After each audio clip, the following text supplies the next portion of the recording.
Hello viewers and welcome to today's lecture. The title of today's session is Perspectives to Positive Psychology. Beginning from the definition of positive psychology as given by Lopez and Snyder 2011, positive psychology began as an inquiry into the good life to establish a science of human flourishing and improving our understanding of what makes life worth living.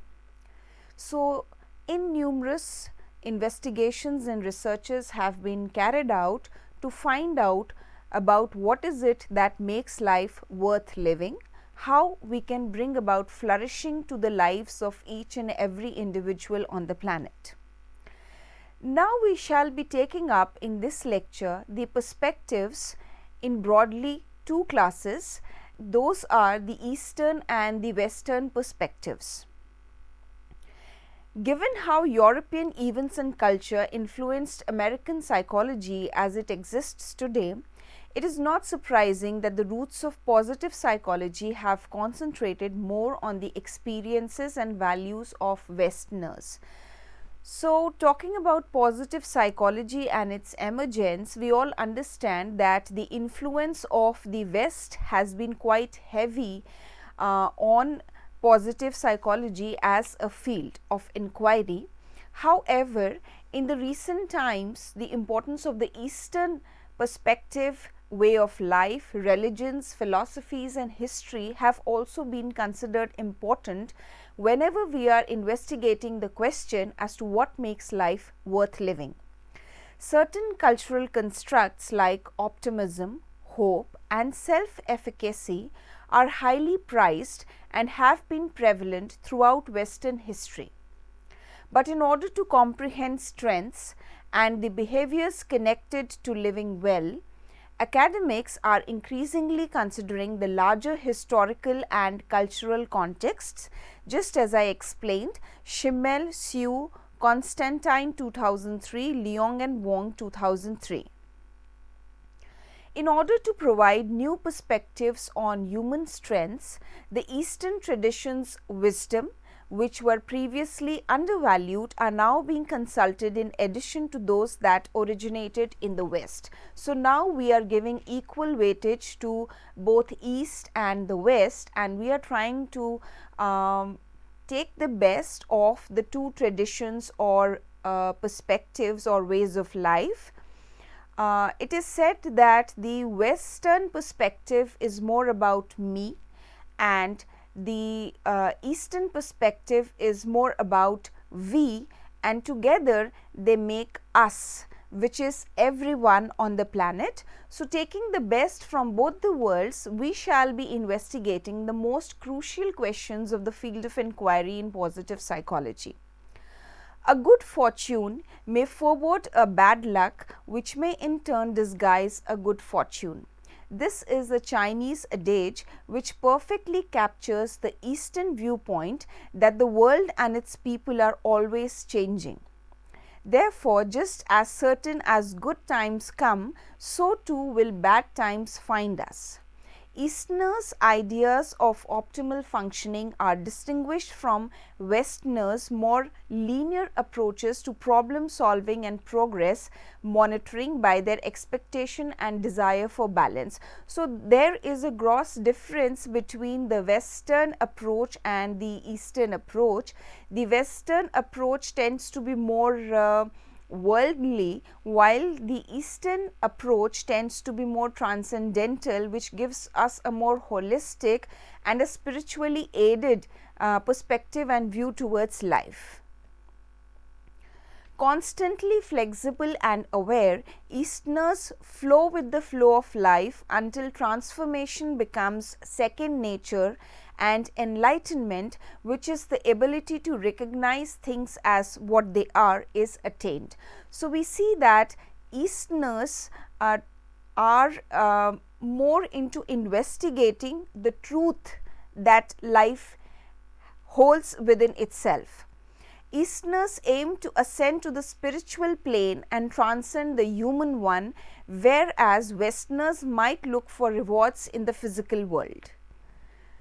The basic tenets of the three influential Western traditions will now be taken up for discussion. As said that we will be taking up the Western and Eastern perspectives, and in context of West, we will be focusing upon the three, or rather the four most influential tenets, which are the Athenian, the Judeo-Christian, the Islamic, and the Anishinaabe teachings. Influential Eastern traditions will be focused on Confucianism, Taoism. These two are generally associated with China. Thirdly, Buddhism, which is basically associated with Japan, and Hinduism, rooted in traditions of Southeast Asia. While Western cultures emphasize optimal functioning as it occurs intrapsychically, Eastern cultures hold that an optimal life experience is a spiritual journey involving others and resulting in transcendence and enlightenment. So, we need to understand the focus that the Western and the Eastern perspectives have, and these perspectives come about from the different cultures, the different histories, the different civilizations. The Western cultures, I would again repeat, emphasize upon optimal functioning as it occurs intrapsychically. So, living in this world, how we can enhance our functioning, optimize it to the extent possible. On the other hand, the Eastern cultures hold that an optimal life experience is not only about functioning in this world, rather optimal life experience is more of a spiritual journey which involves just not the intrapsychical processes of an individual, rather it involves others in the experiences of a person, which ultimately result in transcendence and enlightenment. The Eastern search for spiritual transcendence parallels the Westerners' hopeful pursuits for a better life on earth. So, we see that the Eastern perspective tends to or strives to bring humanity to an even higher plane of transcendence and enlightenment.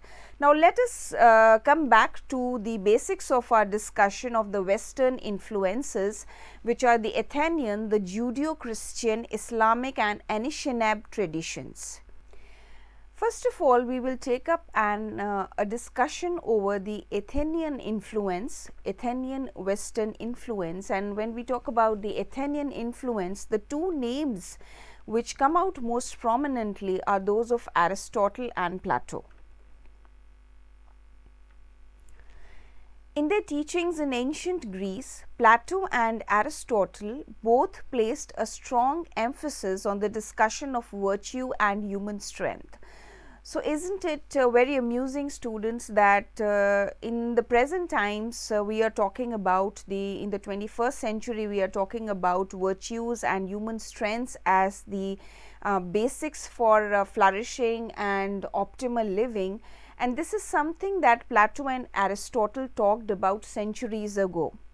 After building on Plato's ideas about virtue, Aristotle listed the following 11 moral virtues, which are bravery, temperance, generosity, munificence, which means spending money wisely, magnificence, which means greatness of the soul, even temper, that is being able to stay equanimous, friendliness, truthfulness, wit, which describes the capacity to laugh and enjoy oneself in moderation, justice and friendship, as have been mentioned by Solomon 2006.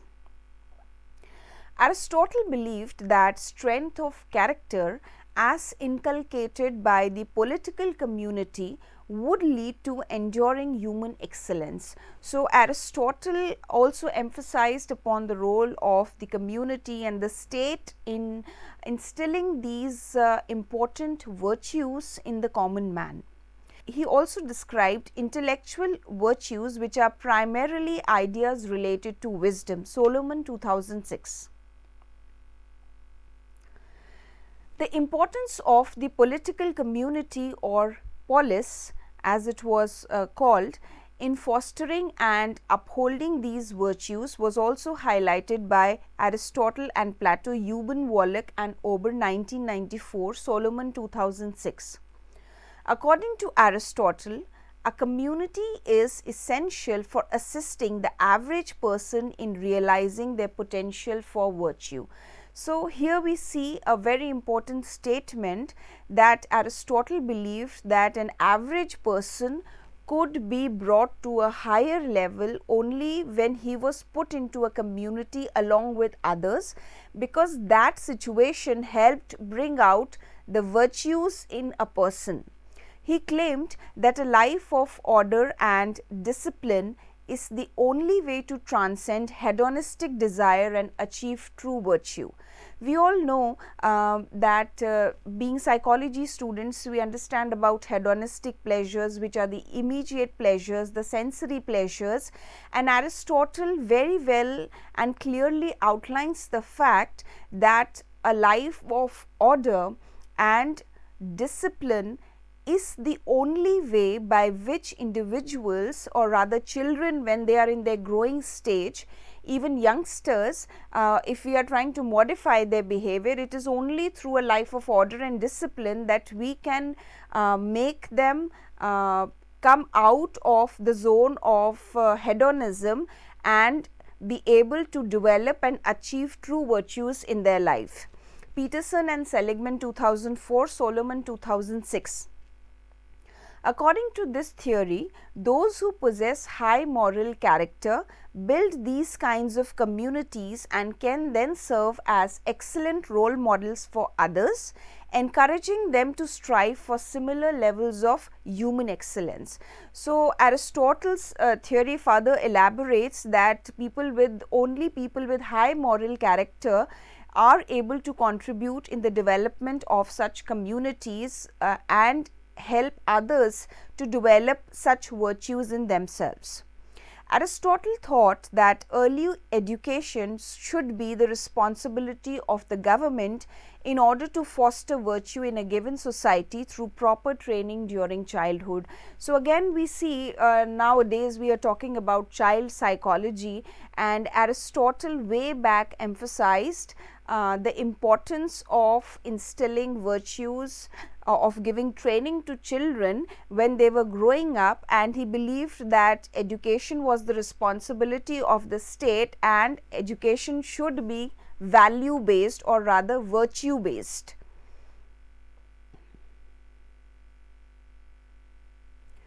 Next we come to the Judeo-Christianity influence, Western influence on the development of positive psychology.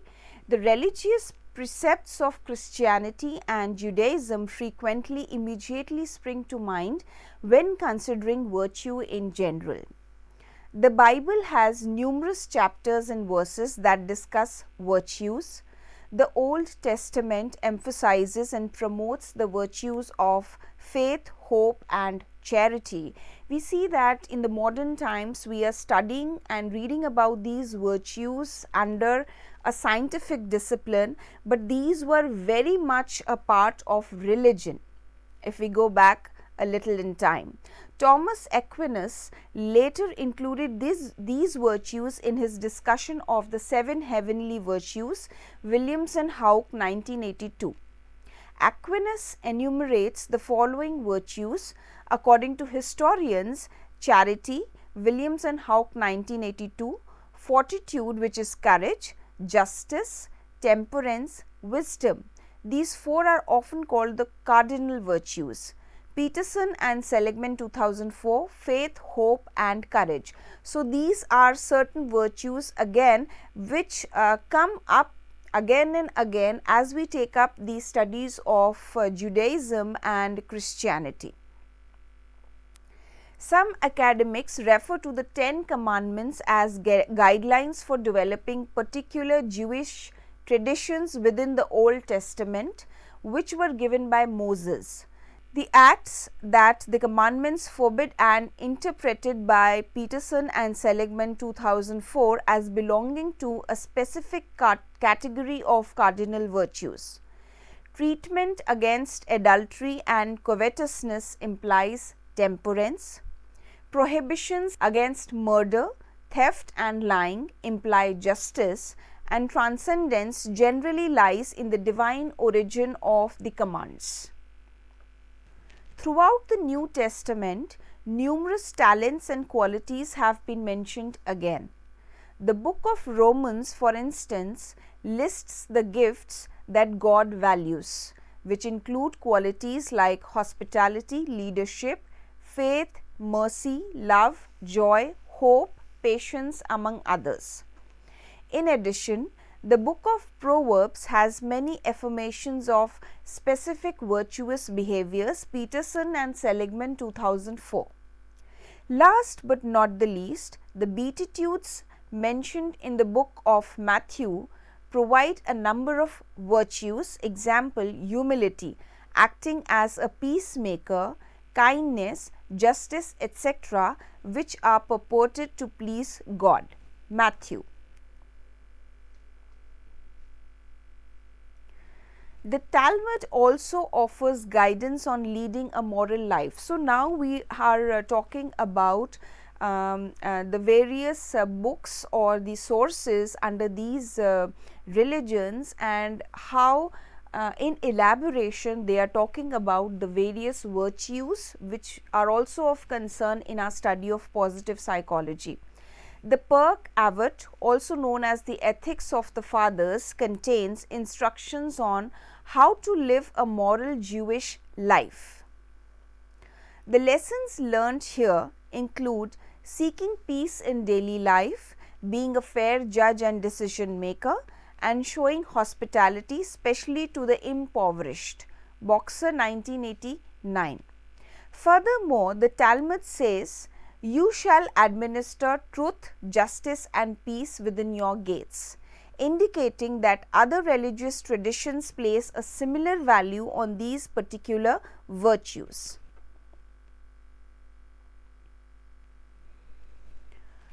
The next influence we shall be talking about is Islam. Numerous virtues that are known from other philosophical traditions are incorporated into Islam and classified as moral obligations. Now, many a times there are certain people who would believe that the influence of Islam could be put under the Western perspective, or rather the Eastern perspective, as Islam is followed in both the worlds to an extent.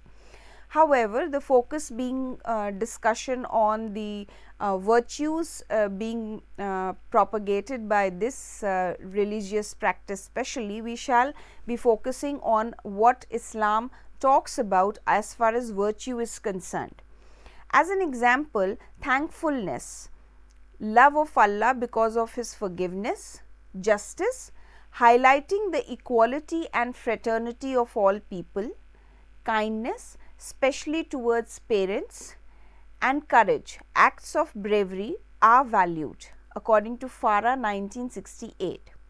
Furthermore, watching out for one's brother is very important, especially if they have multiple needs. Regarding the obligation of the rich people towards the poor, special emphasis is placed on them because, according to Farah, the wealthy are obligated to aid the poor as a duty and not as a privilege. So, here we see a great value which the religion is trying to inculcate, that is the brother should take up the responsibility of his sibling, and also the rich should be able to help the poor, and it is not a privilege, it is not an obligation that they are indulging in this act, rather it is their duty to help out their poor fellow beings. The Islamic faith requires giving to the poor, which is represented in the third pillar of zakat, alms. If at all possible, this giving should be done in secret rather than in public, to preserve the giver's humility and prevent the recipient from feeling embarrassed by having to accept the gift. Now, these are such wonderful virtues propagated by the different religions, and here Islam says that whenever helping out a poor person, then it should be done in private and not in public. The giving of alms, or rather the zakat, it's supposed to be very pious, and it helps to preserve. If done in private, it helps to the poor from getting, the taker from getting embarrassed, and the one who is giving away the alms, he also remains humble and grounded. Following these tenets and moral obligations helps the faithful in this tradition to please Allah. So, if the conduct is carried out in such a manner, then Islam says that it pleases Allah. Next, we come to Anishinaabe teachings. There is one more set of Western oriented teachings, though less known, that stems directly from the North American origins.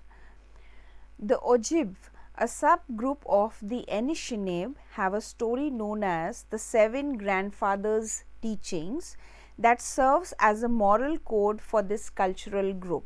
Now, this is not a very popular influence or popular as a religious phenomena, but these teachings, which are popularly called the Seven Grandfathers teachings, are very interesting and pertaining specifically to this North American region, and this group tries to follow the teachings of which have these teachings, which are actually a moral code of conduct.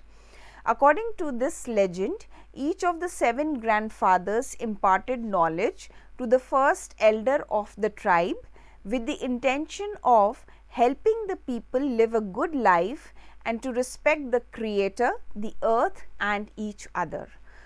So important. This approach covers the entire existence and also addresses our basic question of living a good life or a meaningful life. So, this moral code of conduct, it helps the people live a good life, respect the Creator, the earth, and each other. Now, these lessons include 7 moral principles that ought to be adhered to, and an animal is used to symbolize each principle. Now, here on the slide before you, I have put up the 7 virtues which the 7 grandfathers proposed in their moral code of conduct, which is respect, courage, humility, wisdom, honesty, truth, and love. And as you can see that respect is symbolized by a buffalo, courage or bravery by a bear, humility by a wolf, wisdom by a beaver, honesty by a sable, truth by a turtle, and love by an eagle. Anishinaabe teachings, the lessons include bravery, which means facing life with courage. Honesty is living life with integrity and being trustworthy. Humility, being deferent, valuing equity, represented by a wolf. And truth, which is to apply the teachings faithfully. Wisdom is defined as cherishing knowledge. The similarities to other Western teachings mentioned in this section are evident. This makes one even more aware of the shared appreciation of goodness and strength among groups. Now, here I am sharing with you excerpts from an interesting article from this website, which is Today's Parent, and here the author has explained in detail, and the author has tried to draw these virtues and values and put them into practice. That is, the author has tried to put them into practice into parenting, how to bring these virtues in the lives of children who are growing up. So, talking about wisdom or beaver, knowledge is cultivation of wisdom, which enables us to make choices that honor our well-being. The beaver, who patiently builds sustainable communities with his impressive teeth and inventive mind, is a symbol for this. So, the beaver, the animal, has this particular trait where it uses its teeth and inventive mind and works hard in building sustainable communities. So, we try to take up this wisdom from this animal. So, the author is trying to state that recognize your strengths and limitations with humility and work together with people who possess knowledge that you might not. Next virtue is love, represented by an eagle. Only when one loves oneself can he give unconditional love to others. Before you speak, educate yourself, get advice from your communities and mentors, and have enough self-love to get through tough times. The eagle is the symbol for this virtue. Next is respect, which is represented by a buffalo. Now, the buffaloes have roamed the surface of the earth for as long as we humans, giving their lives in order to provide us with food, warmth and protection. Respecting all of creation entails honoring it. So, the buffalo has been giving us the human race constantly since the beginning of life and civilization, and we as human beings should recognize this, honor and respect it. So, recognize how your personal greed might be putting Mother Earth at risk while striking a balance between what you need and what you desire. Act as a role model and do your part to change the world. So, this is the way that these virtues may be used in instilling the right values in children. Next is bravery, represented by bear. Empower yourself as a warrior by dealing with opponents honorably. Mother bears are examples of these characteristics. They are strong, playful and devoted to raising their young. One must take care of oneself before you can take care of others. Face your fears and help those you care about. Never underestimate the power of humor and play. So, we have the next virtue, which is bravery. Next is honesty, represented by a raven or a man of wilderness, we could say. It is to walk with integrity when you face a situation with kindness, compassion and truth. The raven is highly symbolic of this honor. Honor and love your natural form and stay loyal to who you are. Wolf, which symbolizes humility. Just like wolves who are loyal to their family, being humble about who you are and the gifts you possess sets a good example for others. So, you may be the best, but staying humble, that is most important. This is something that is also passed on very crucially in the Indian culture. Restore the power of love by seeking it out and nurturing it in the same way that you would your own children. Being genuinely humble means acknowledging that love is the necessity for survival. The next virtue is truth, which is symbolized by a turtle. To truly know these 7 teachings within oneself means to adhere to them and regard them as essential principles that enhance one another. One of our oldest creatures, the turtle, carefully explores the planet and serves as a constant reminder of the lessons we have learnt. We may acknowledge and impart these lessons from a genuine place of respect for their ability to improve our lives and the lives of people we come into contact with. So students, this was a general discussion about the Anishinaabe teachings and the 7 virtues that the grandfathers talked about. From the beginning of the lecture today, we have talked about the 2 kinds of perspective, the Eastern and the Western, and how the Western influence has had a greater say or a greater space over the time period, and it is now that Eastern influences are also being considered equally important. While the focus of the Western perspective is on the worldly success and optimized living, the Eastern influences are more spiritually aided and take an individual to the levels of transcendence and enlightenment. In the Western influence, we have talked about Athenian, Judeo-Christian, Islam and Anishinaabe teachings, and in the Eastern traditions, which we shall be taking up in the coming session, we will be talking about Confucianism, Taoism, Buddhism and Hinduism. Hope today's lecture was a source of good learning for you. See you soon. Thank you.